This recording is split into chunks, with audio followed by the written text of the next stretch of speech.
Welcome to the channel gardening and much more. एक बार फिर से आप लोगों का स्वागत है हमारे चैनल में। और आज हम आप लोगों को बताएंगे कि हमारी जो ये पेड़ों की पत्तियां हैं ये गुलाबी या लाल रंग की क्यों हो रही हैं। इसका कारण क्या है, इसके पीछे रीज़न क्या है कि ये पत्तियां हमारी जो किसी भी पेड़ की पत्तियां हैं वो गुलाबी लाल रंग की होती है या ब्रांच लाइक स्ट्रक्चर। तो इसके बारे में हम आप इस वीडियो में बताएंगे। देखते रहिए वीडियो। जैसे हम लोग जानते हैं कि 17 एसेंशियल प्लांट न्यूट्रिएंट्स होते हैं, जिसमें से बेसिक न्यूट्रिएंट्स हमारे कार्बन, हाइड्रोजन और ऑक्सीजन है। इसके अलावा मैक्रोन्यूट्रिएंट्स हैं, जिसमें प्राइमरी न्यूट्रिएंट्स नाइट्रोजन, फास्फोरस और पोटेशियम होता है, और सेकेंडरी न्यूट्रिएंट में कैल्शियम, मैग्नीशियम एंड सल्फर। इसके अलावा 8 माइक्रोन्यूट्रिएंट्स होते हैं, जिसमें boron, chlorine, copper, iron, manganese, molybdenum, zinc and निकल होता है। जो कार्बन, हाइड्रोजन, ऑक्सीजन है ये हमारे वाटर और एयर से मिलता है, और जो बाकी मैक्रोन्यूट्रिएंट्स या माइक्रोन्यूट्रिएंट्स हैं वो हमें सॉइल से मिलता है। इसमें आप क्लियरली कट देख सकते हैं कि जो विजुअल डायग्नोसिस है हमारी न्यूट्रिएंट डेफिशिएंसी का पत्तियों में कैसे दिखता है। चाहे वो बोरोन, कैल्शियम, सल्फर, आयरन है वो हमारी ओल्ड लीव्स, न्यू लीव्स में दिख रही हैं। तो इस प्रकार से अगर हम लोग खासकर हम लोग फॉस्फोरस की हम बात करें तो फॉस्फोरस जो हमारा दिखता है वो ओल्ड लीव्स में दिखता है और क्लियर कट पर्पल कलर का दिखता है। पर्पल टिंट्स हमारे जो लीव्स में आ जाती हैं। तो अब हम जानेंगे कि आखिर इसके कॉजेज़ क्या हैं पर्पल लीव्स के। तो जो पर्पलिंग होती है लीव्स में ये मेनली फॉस्फोरस की डेफिशिएंसी की वजह से होती है। और जो फॉस्फोरस है वो बहुत इंपॉर्टेंट न्यूट्रिएंट होता है प्लांट ग्रोथ में, खास करके रूटिंग में, फ्लावरिंग में और फ्रूट डेवलपमेंट में। और ख़ासकर जो ये दिखता है वो ओल्डर लीव्स में दिखती हैं, जिसमें जो पर्पल टिंट्स या पर्पल कलर के स्ट्रक्चर्स उसमें दिखने लग जाती हैं।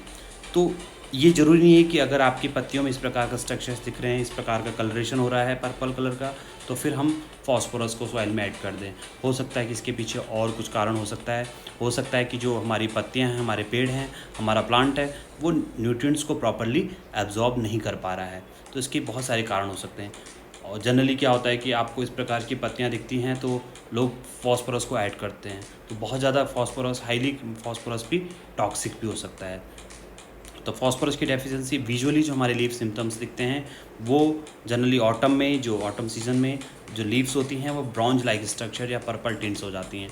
और अगर फॉस्फोरस की डेफिशिएंसी ज़्यादा है तो हमारे जो फ्रूट्स हैं वो बहुत छोटे हो जाते हैं, साइज़ उसका छोटा हो जाता है, और जो फ्लैश है वो बहुत हार्ड हो जाती है, और शुगर कंटेंट भी कम हो जाता है, और जो टेस्ट है वो भी अच्छा नहीं होता है। तो फॉस्फोरस की कमी की वजह से हम फलों को बहुत दिनों तक सुरक्षित स्टोर नहीं कर सकते हैं।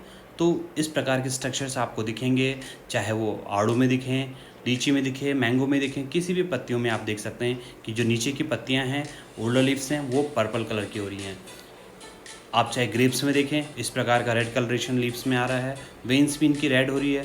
तो बहुत सारे ये रीजंस हो सकते हैं। फॉस्फोरस की कमी की वजह से बहुत सारे डिस्कलरेशन हो सकता है। वो जैसे सेब में आप ब्रॉन्ज लाइक स्ट्रक्चर देख सकते हैं, या आप इस प्रकार के पर्पल टिंट्स देख सकते हैं।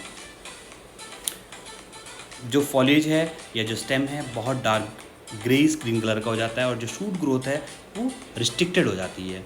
तो ये कुछ सिम्टम्स हैं। पत्तियां बहुत छोटी हो जाएंगी और जल्दी से गिरने लग जाती हैं। फल में भी आपका जो फॉस्फोरस की डेफिशिएंसी बिल्कुल क्लियर कट दिखता है। फ्रूट जो है वो डल हो जाता है, अनएट्रैक्टिव हो जाता है, और जो उसकी फर्मनेस है वो भी कम हो जाती है। तो अब ऐसा नहीं कि फॉस्फोरस की कमी है, डेफिशिएंसी है, तो हम इसमें तुरंत हम फॉस्फोरस सप्लीमेंट को ऐड कर दें सॉइल में। तो ऐड करने से पहले हमें ये 4 चीज़ें बहुत ज़रूर ध्यान में रखनी चाहिए। सबसे पहले कोशिश करें कि सॉइल टेस्ट कराएं। सॉइल टेस्ट आप किसी भी नज़दीकी सॉइल टेस्ट लैब में जाके कर सकते हैं। और अगर सॉइल टेस्ट में आपको दिखता है कि फॉस्फोरस का जो लेवल है वो बहुत कम है, तो आप उसमें रॉक फॉस्फेट मिला सकते हैं, बोन मील मिला सकते हैं, सिंगल सुपर फॉस्फेट के अलग से आता है उसको मिला सकते हैं, मैन्योर को मिला सकते हैं, फार्म यार्ड मैन्योर, या कंपोस्ट, वर्मी कंपोस्ट को भी आप मिला सकते हैं। इसके अलावा जो फॉस्फोरस है वो लिक्विड फर्टिलाइज़र के रूप में ऑर्गेनिकली भी आजकल मिल रहे हैं। आप किसी भी नज़दीक की जो हमारे एग्रीकल्चर यूनिट्स हैं वहाँ से आप लोग इसको लिक्विड फर्टिलाइज़र को भी आप लोग ले सकते हैं। इसके अलावा दूसरा जो इम्पॉर्टेंट होता है वो वेदर होता है।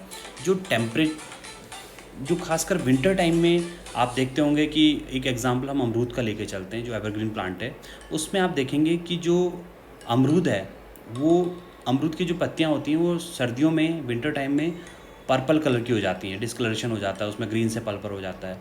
तो बहुत सारे किसान परेशान हो जाते हैं कि हमारी जो अमरूद की पत्तियाँ वो पर्पल हो गई हैं या बैंगनी हो गई हैं, तो अब हम उसमें फास्फोरस ऐड कर लें। तो ऐसा नहीं होता है कि क्योंकि टेम्परेचर कम होने की वजह से जो हमारा फास्फोरस है वो एब्जॉर्ब नहीं हो पाता है। तो जैसे जैसे टेम्परेचर वार्म अप होगा, जैसे जैसे टेम्परेचर गर्म होगा, जैसे जैसे टेम्परेचर बढ़ेगा, वैसे वैसे वो पत्तियाँ फिर से पर्पल से ग्रीन होनी शुरू हो जाएंगी। तो टेम्परेचर बहुत इंपॉर्टेंट होता है।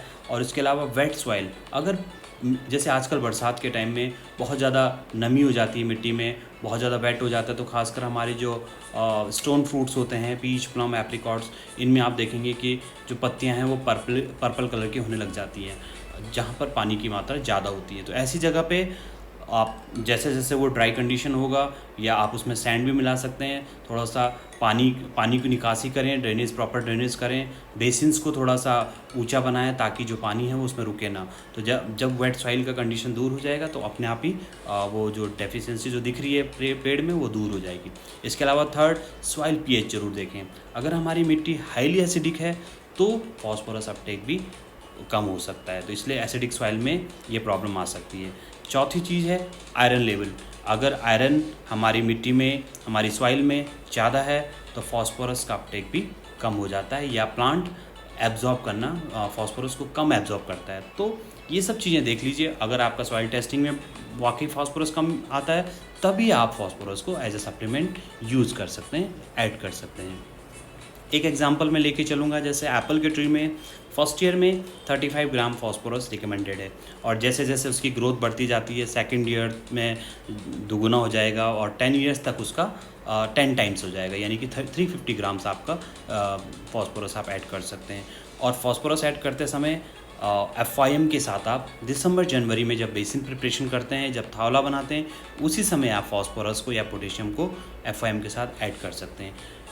फर्टिलाइज़र्स को ऐड करते समय आप ज़रूर एक चीज़ ध्यान रखिए, कभी भी वो पेड़ के नज़दीक ना डालें, ट्रंक के पास ना डालें। ट्रंक से और जो मेन स्टेम होता है उससे कम से कम 30 सेंटीमीटर की दूरी पर आप उसका बेसिन बनाइए और रिंग बनाइए, और रिंग में ही फर्टिलाइज़र को अप्लाई करिए। तो थैंक यू वेरी मच।